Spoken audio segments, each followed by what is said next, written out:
Hello football fans, সাম্প্রতিক সময় inter Miami transfer নিয়ে অনেক গুঞ্জন শোনা যাচ্ছে।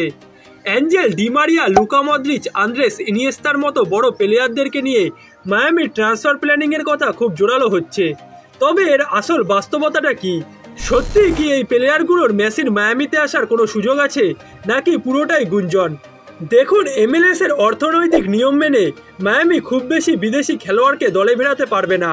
তবে গুঞ্জনগুলির মাঝেও কিছু কিছু প্লেয়ার আছে যারা আসছে সময় ট্রান্সফার মার্কেটে ফ্রি এজেন্ট হয়ে যাবেন এবং সেই সময় তারা ফ্রি ট্রান্সফারে ইন্টার মায়ামিতে যোগ দিতে পারেন। এবং এমনই কিছু প্লেয়ারদেরকে নিয়ে একটি তালিকা বানিয়েছে goal.com, যেখানে তারা মোট 9 জন বড় খেলোয়াড়কে রেখেছে যারা কিনা আসছে জুনে ফ্রি এজেন্ট হয়ে যাবেন।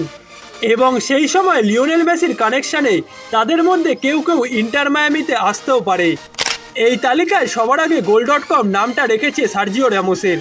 38 বছর বয়সী এই ডিফেন্ডার বর্তমানে সেভিয়ার হয়ে লা লিগায় খেলছেন এবং আসছে জুনে সেভিয়ার সঙ্গে চুক্তি শেষ হচ্ছে সার্জিও র্যামোসের। তার কাছে সুযোগ আছে আরও 1 বছরের জন্য সেভিয়ার সঙ্গে চুক্তি নবায়ন করার। তবে বহুবার সার্জিও র্যামোস MLS এ ভবিষ্যতে আসার ব্যাপারে এবং লিওনেল মেসির সঙ্গে আরও একবার খেলার বিষয়ে কথা বলেছেন। এর আগে 2021 সালে লিওনেল মেসির সঙ্গে একসাথেই PSG জার্সিতে যোগ দিয়েছিলেন সার্জিও র্যামোস, যেখানে মেসির সঙ্গে তিনি 2 বছর খেলেছেন এবং সেই সময় মেসির সঙ্গে তার বন্ডিংটাও অনেক ভালো হয়েছে। এবং ভবিষ্যতে আবারও ইন্টার মায়ামিতে লিওনেল মেসির সঙ্গে সার্জিও র্যামোসকে খেলতে দেখা যেতে পারে।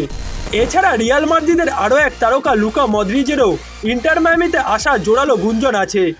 এই মৌসুম শেষেই রিয়াল মাদ্রিদের সঙ্গে চুক্তি শেষ হয়ে যাচ্ছে লুকা মদ্রিচের। 38 বছর বয়সী এই তারকা বিগত 12 বছর ধরে রিয়াল মাদ্রিদের সঙ্গে আছেন। তবে এই বছরের জুন মাসে রিয়াল মাদ্রিদের সঙ্গে তার চুক্তি শেষ হয়ে যাচ্ছে এবং 38 বছর বয়সী মিডফিল্ডারের সঙ্গে রিয়াল মাদ্রিদ আর চুক্তি নবায়ন করতে চাইছে না, যার কারণে ভবিষ্যতে MLS এ কিংবা ইন্টার মায়ামির জার্সিতে লুকা মদ্রিচকে খেলতে দেখা যেতে পারে। এছাড়া এই তালিকায় তৃতীয় স্থানে আছেন নেইমার। কিছুদিন আগেই নেইমার ইন্টার মায়ামির মালিক ডেভিড বেকহামের সঙ্গে একটি ডিনারে সাক্ষাৎকার করেছিলেন এবং তিনি বহুবার বলেছেন যে লিওনেল মেসির সঙ্গে তার খেলার ইচ্ছা এখনও আছে, যার কারণে ভবিষ্যতে নেইমারকেও ইন্টার মায়ামির জার্সিতে দেখা যেতে পারে। এছাড়া এই তালিকায় আছেন অ্যান্তোনিও গ্রিজম্যান।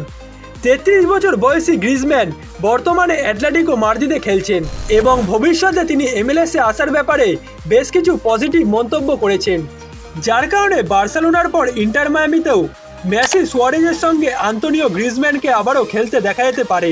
এছাড়া এই তালিকায় সাবেক স্প্যানিশ ডিফেন্ডার আন্দ্রেস ইনিয়েস্তাও আছেন। বর্তমানে তিনি আরব আমিরাতের লিগে খেলছেন এবং ভবিষ্যতে ইন্টার মায়ামিতে আসতে পারেন এই স্প্যানিশ মিডফিল্ডার। এছাড়া এই তালিকায় ফিলিপে কৌতিনো আছেন। লিভারপুলে একটা সময় অসাধারণ ফর্মে থাকা ফিলিপে কৌতিনো বার্সেলোনায় গিয়ে নিজের ছন্দটা হারিয়ে ফেলেন, যার কারণে বর্তমানে অ্যাস্টন ভিলা থেকে লোন ডিলে কাতারে লিগে খেলছেন এই ব্রাজিলিয়ান তারকা। এবং আসছে জুনে ইন্টার মায়ামি ফিলিপে কৌতিনোকেও অ্যাস্টন ভিলার কাছ থেকে লোন ডিলে নিজেদের দলে টানতে পারে। এছাড়া অ্যাঞ্জেল ডি মারিয়া আছেন, যাকে নিয়ে এই সময় ইন্টার মায়ামির ট্রান্সফার প্ল্যানিং নিয়ে বেশি গুঞ্জন শোনা যাচ্ছে।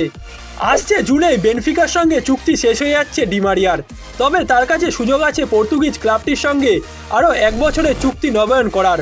তবে যেহেতু লিওনেল মেসি ইন্টার মায়ামিতে খেলছেন, তাই অ্যাঞ্জেল ডি মারিয়ারও এই বছরের জুনেই ইন্টার মায়ামিতে যোগ দেওয়ার সম্ভাবনা আছে।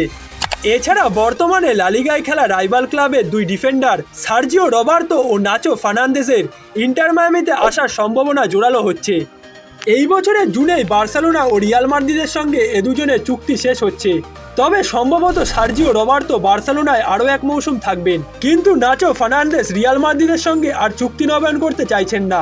34 বছর বয়সী এই ডিফেন্ডার এই মৌসুম শেষে রিয়াল মাদ্রিদ ছেড়ে অন্য কোনো ক্লাবে যেতে চাইছেন এবং ভবিষ্যতে ইন্টার মায়ামির জার্সিতে তাকে খেলতে দেখা যেতে পারে বলে জানিয়েছে goal.com।